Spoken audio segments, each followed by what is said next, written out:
Doctor, அரசாங்கம் வந்து என்னென்ன பண்ணிகிட்ருக்கோம் அப்படிங்கிறத சொல்கிறாங்க. நேஷ்னல் ரேபிஸ் கண்ட்ரோல் ப்ரோக்ராம்னு ஒன்று வச்சுருக்குறாங்க. அப்புறம் இன்னொன்று என்ன பண்ணுறாங்க அப்படின்னா, ஆன்டி ரேபிஸ் வேக்சின் சீரம், இந்த மேடம் சொல்கிறது ஏஆர்வி அண்ட் ஏஆர்எஸ். அப்புறம் இன்னொன்று என்ன சொல்கிறாங்க, state action plan for rabies elimination. இதிலெல்லாம் தமிழ்நாடு இருக்குதுங்க. இதெல்லாம் ஏற்கனவே ஆல்ரெடி லான்ச் பண்ண ஸ்டேட்டில் தமிழ்நாடும் இருக்குது. இது எல்லாம் லான்ச் பண்ண பிறகும் கூட, இதெல்லாம் நம்ம லான்ச் பண்ண பிறகும் கூட போன வருஷம் மட்டும் தமிழ்நாட்டில் 40 பேர் ரேபிஸால் இறந்துருக்குறாங்கன்னு சொல்கிறாங்க. அப்போது இது ரொம்ப ஜாஸ்தியாக தான் இருக்குது. கரெக்டுங்களா டாக்டர்? இது ரொம்ப அதிகமாக இருக்குது. அப்போது இதில் போதிய கவனத்தை செலுத்தி இருக்கிறாங்கன்னு நினைக்கிறீங்களா இந்த கவர்மெண்ட்டு? எனக்கு தெரிஞ்சு இல்லைன்னு தான் நான் சொல்லுவேன். ஓகே. ஏன்னா வந்து இப்போ மனிதன் பாதிக்கப்பட்டால் மட்டும் நமக்கு எவ்வளோ விஷயங்கள் வந்து வெளியில் வந்துடுது.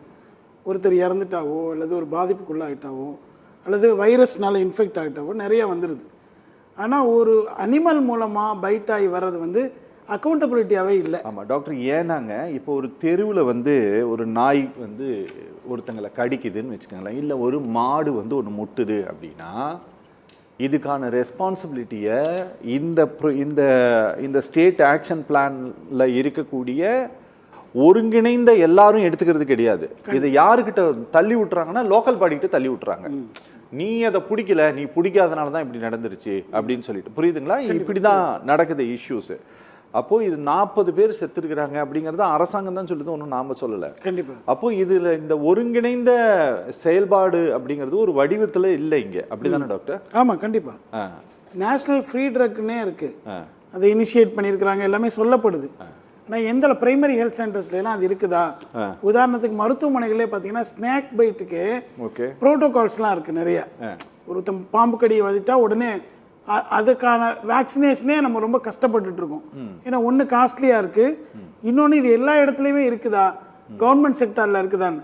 அப்படி இருக்கும்போது இந்த ரேபிஸ் வேக்சினேஷன் வந்து கண்டிப்பாக இருக்கணும். ஏன் அப்படின்னா மேடம் சொன்ன மாதிரி அது நர்வஸ் சிஸ்டத்தை போய் அஃபெக்ட் பண்ணிடும். அஃபெக்ட் பண்ணிடுச்சுன்னா இப்போ பாம்பு கடிச்சா பிளட் கிளாட்டிங்கில் போயிடும். அதனால தான் ஏன் அவங்கள தூங்கக்கூடாது அப்படின்னு சொல்கிறாங்கன்னா அதுக்கு ஒரு சயின்டிஃபிக்கல் ரீசன் தான். ஆக்டிவாக இருந்தால் அந்த அந்த பிளட்டோட சர்க்குலேஷன்ஸ் வந்து ப்ராப்பராக இருக்கும் அப்படிங்கிற மாதிரி தான் இதுவுமே. அந்த நர்வஸ் சிஸ்டத்தை போய் அஃபெக்ட் பண்ணிடுச்சு அப்படின்னா மிகப்பெரிய பாதிப்புகள் அவங்க அடைவாங்க, ரொம்ப சீக்கிரமே கூட இறந்து போயிடலாம். ஓகே. அதனால தான் இது ஒரு ஃபேட்டல் டிசீஸ்ன்னு நம்ம சொல்கிறோம். ஓகே. இப்போ இவங்க எல்லாருமே 2 பேருமே இப்போ யாரையாச்சும் ஒருத்தங்களை நாய் வந்து சும்மா கடிச்சிருச்சு, இல்லை அதனுடைய நகம் பட்டு பூரிடுச்சு அப்படின்னாவே உடனடியாக வந்து அவங்க வந்து மருத்துவமனைக்கு போய் இன்ஜெக்ஷன் போட்டுக்கிறது தான் ரொம்ப சேஃபான ஒரு விஷயம் இல்லையா?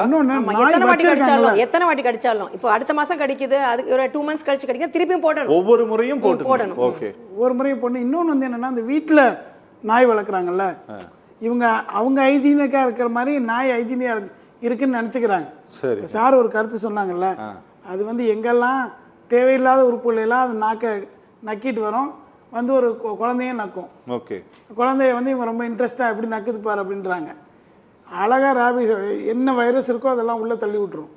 இப்போ நம்ம என்னன்னா, அது ஒரு அனிமல் அப்படிங்கிற ஒரு பார்வையோடு தான் அதை நம்ம பார்க்கணும், அதுக்கு ஒரு தனி இடம் கொடுக்கணும். இப்போ அதனால தான் நிறைய அப்பார்ட்மெண்ட்ஸில் பார்த்தீங்கன்னா நாய்களுக்கு அனுமதி இல்லைன்னு சொல்லிடுறாங்க. ஓகே. ஓகே. ஏன்னா அந்த மாதிரியான இன்ஃபெக்ஷன்ஸ்லாம் வந்துடும் அப்படிங்கிறதுனால தான். பொதுவாகவே மக்களுக்கு இதை பற்றியான ஒரு பெரிய விழிப்புணர்வு தேவை. இப்போ கோவிட் மாதிரி போன்ற விஷயங்களுக்கெல்லாம் பயப்படுறீங்கல்ல, இது மூலமாக ரெஸ்பிரேட்டரி இன்ஃபெக்ஷன்ஸ் நிறைய வரக்கூடிய வாய்ப்புகள் இருக்குது. பல பல்மனாலஜிஸ்ட்டை போய் கேட்கும்போது அவங்க சொல்லுவாங்க, நீங்கள் நாய் உங்கள் வீட்டில் நாய் வளர்க்குறீங்களான்னு கேட்பாங்க. ஏன்னா அது ஒரு கண்டேஜியஸ், அது வந்து ஒரு அலர்ஜி ரியாக்ஷன்ஸை உண்டு பண்ணும், ஆஸ்மா போன்ற நோய்களை உருவாக்கும். நான் ரேபிஸை மட்டும் பார்க்க முடியாது, இந்த நாய்கள் மூலமாக குழந்தைகளுக்கு வரக்கூடிய நோய்கள் எண்ணற்றவை.